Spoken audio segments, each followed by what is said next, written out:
Hills public pulse పట్టుకోవడం చాలా కష్టంగా ఉంది. జూబ్లీ హిల్స్ ఎన్నికల్లో అసలు పబ్లిక్ ఎటువైపు ఉన్నారో అర్థం కాకుండా ఉంది.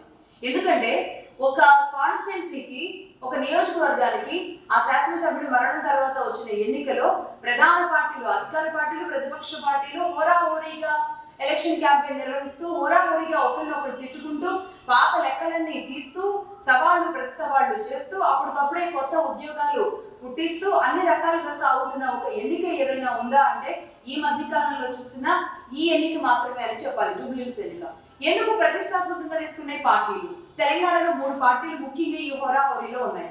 ఒకటి బీఆర్ఎస్, రెండోది అధికార పార్టీ కాంగ్రెస్, అలాగే బీజేపీ. అయితే ఇక్కడ బీజేపీని ఇక్కడ తప్పు చేయడం మన ఉద్దేశం కాదు, కానీ బీజేపీ ఎందుకో గత జిహెచ్ఎంసీ ఎన్నికల్లో లేదంటే బండి సంజయ్ గారు అధ్యక్షుడిగా ఉన్నప్పుడు కానీ ఆ తర్వాత హైదరాబాద్ మీద, జిహెచ్ఎంసీ మీద ఎంత పట్టుగా, ఎంత దూకుడుగా ముందుకెళ్లారో, బట్ ఈసారి మాత్రం ఎందుకు పట్టు విడుపుగా వెళ్తున్నారు. బట్ రామచంద్రరావు గారి ఎఫిషియన్సీ చాలా స్ట్రాంగ్ గా ఉంటుంది. ఆయన పూర్తిగా రంగంలోకి దిగితే కూడా తెలంగాణ అధ్యక్షుడిగానే కాదు, అంతకుముందు కూడా చాలా గట్టిగానే తీసుకోగలిగిన నేపథ్యం ఆయనకు ఉంది. కానీ ఎందుకో మరి ఆయనకి ఎక్కడైనా కళ్ళెం పడుతుందో ఏమో తెలియదు, కానీ మొత్తానికి బీజేపీ కాస్త దూకుడు తక్కువగానే కనిపిస్తుంది ప్రచారంలో ముందున్నప్పటికీ. బట్ ఇక్కడ లంకల దీపక్ రెడ్డి బీజేపీ క్యాండిడేట్ గా ఉన్నారు. బట్ ఈయన కూడా తన వంతు తన ప్రయత్నాలు చేస్తున్నారు. గతంలో కూడా ఆయన అదృష్టాన్ని పరీక్షించుకోవాలనుకున్నారు, కానీ బట్ ఎప్పుడు వర్కౌట్ అవ్వలేదు. ఈసారి అసలు బీజేపీ ఎందుకో గేమ్ లో కనబడట్లేదు, పెద్దగా సైలెంట్ గానే ఉంది. కాబట్టి ఒకసారి బీజేపీని పక్కన పెట్టి BRS party and Congress party ఈ రెండింటి మధ్య హోరాహోరీగానే మాటల తూటాలు, ఏకంగా రేవంత్ రెడ్డి గారి దూకుడు మనం చూస్తూనే ఉన్నాం. అది ఉప ఎన్నిక కావచ్చు, ఏ ప్రచార పార్టీ కావచ్చు, ప్రచార సభ కావచ్చు, ఏదైనా సరే బిఫోర్ ఎన్నికలు కావచ్చు, ఆఫ్టర్ ఎన్నికలు కావచ్చు, అధికారంలో ఉండొచ్చు.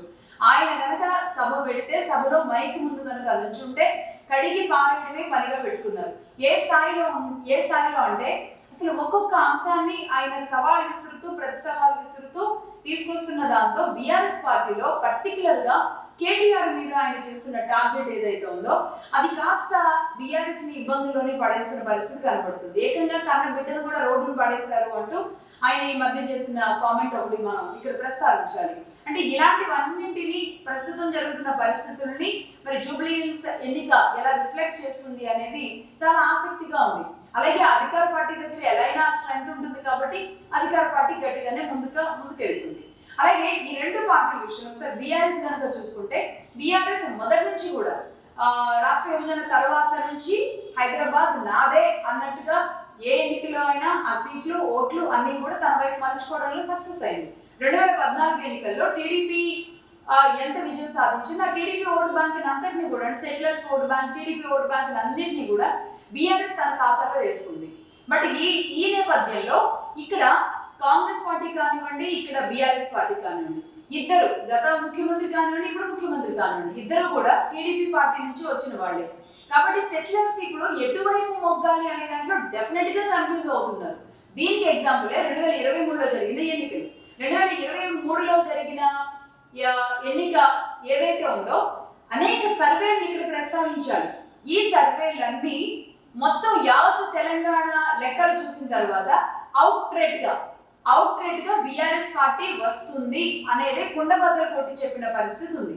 బట్ అయినప్పటికీ కూడా కాంగ్రెస్ వచ్చిన పరిస్థితిని మనం చూసాం. అయితే ఆ సర్వేలు చెప్పిన అన్నింటినీ ఒక్కసారిగా తారుమారు ఎలా అయిందో ఎవరికి అర్థం కాలేదు, కానీ ఒక హైదరాబాద్ విషయం వరకు మాత్రం ఆనాడు సర్వే చెప్పింది యాక్యురేట్ గా నిజమైంది. అలాగే చూసుకుంటే ఇప్పుడు సర్వేలను ఒకసారి మనం చూస్తున్నాం. అటు కేకే సర్వే కానివ్వండి, చాణక్య స్ట్రాటజీస్ కానివ్వండి, సాస్ పొలిటికల్ సర్వే కానివ్వండి, పీపుల్స్ ఇన్సైట్ అని ఇలా అనేక సర్వేలు, అంటే నేషనల్ సర్వీస్ పెద్దగా దీని మీద ఫోకస్ చేయవు కాబట్టి ఇప్పుడున్న మన లోకల్ సర్వేస్ అన్ని చెప్పిన దాని ప్రకారం అయితే ఈ సర్వేలు అన్ని కాంగ్రెస్ కి ఖచ్చితంగా దడబుట్టించేలాగానే ఉన్నాయి. బీఆర్ఎస్ కి మాత్రం పూర్తి అనుకూలంగా ఉన్నాయి. ఏంటి అంటే వీళ్ళు చెప్పే లెక్కల్లో 3 స్ట్రాటజీలు చెప్తున్నారు.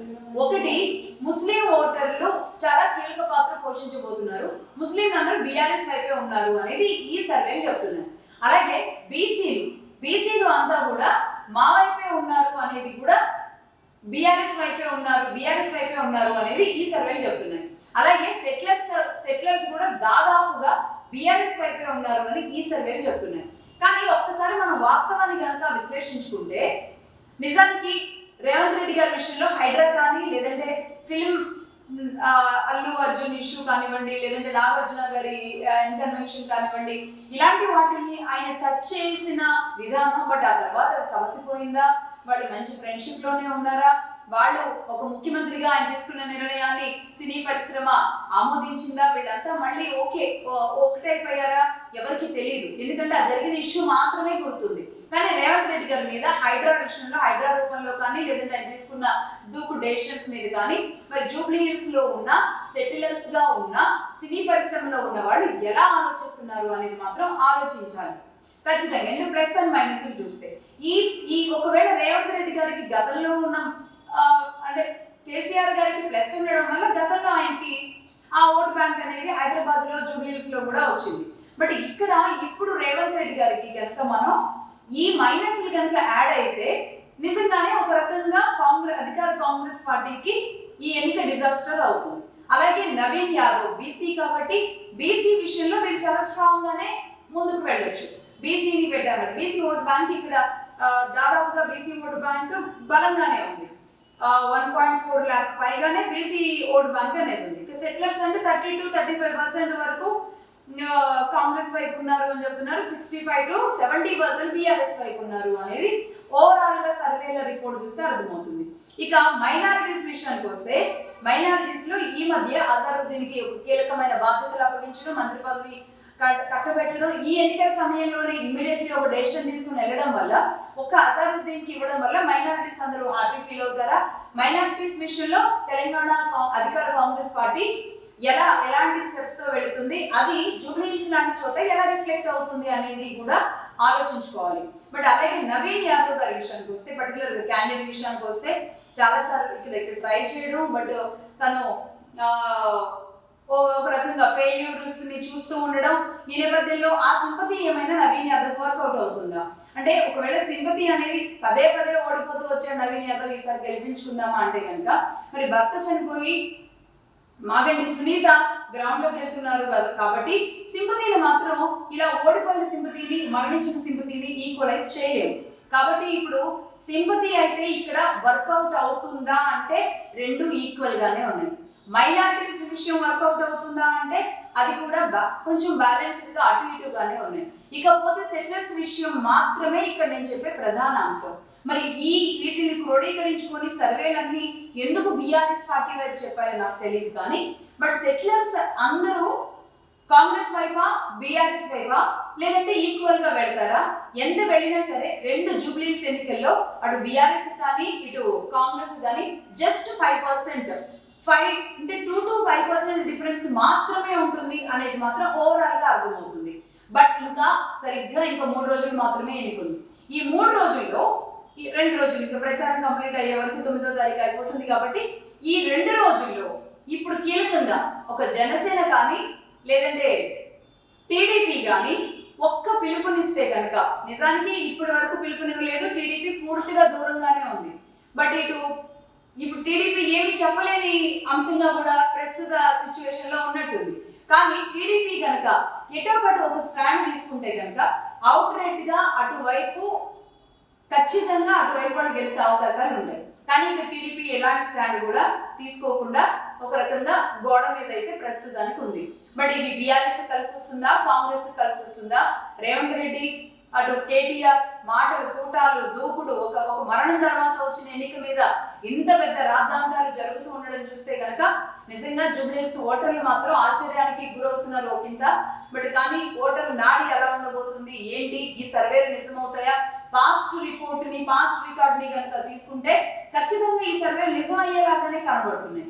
కాదు ఇంకేదైనా జరిగే అవకాశాలు ఉన్నాయి, గ్రౌండ్ లో రేవంత్ రెడ్డి ఇంకేదైనా చక్రం తిప్పగలుగుతారు అనుకుంటే కనుక, అంటే ఫస్ట్ ఆఫ్ ఆల్ ఆయన ఈ సర్వేలు నమ్మొద్దు అనేది కూడా చాలా స్ట్రాటజీగా పార్టీ క్యాడర్ కి చెప్పారు. గ్రౌండ్ లో పార్టీ క్యాడర్ కూడా అంతే సీరియస్ గా వెళ్తుంది. కాబట్టి ఈ సర్వేలు నమ్మినా నమ్మకపోయినా ఓవరాల్ గా మరి పబ్లిక్ పల్స్ ఎలా ఉంది, జూబ్లీ హిల్స్ పబ్లిక్ పల్స్ అని అందుకే అన్నాను. ఆ కొండ మీద ఉన్నాయి పబ్లిక్ పల్స్, ఏం చెప్పబోతున్నారు ఏంటి అనేది అర్థం కావట్లేదు.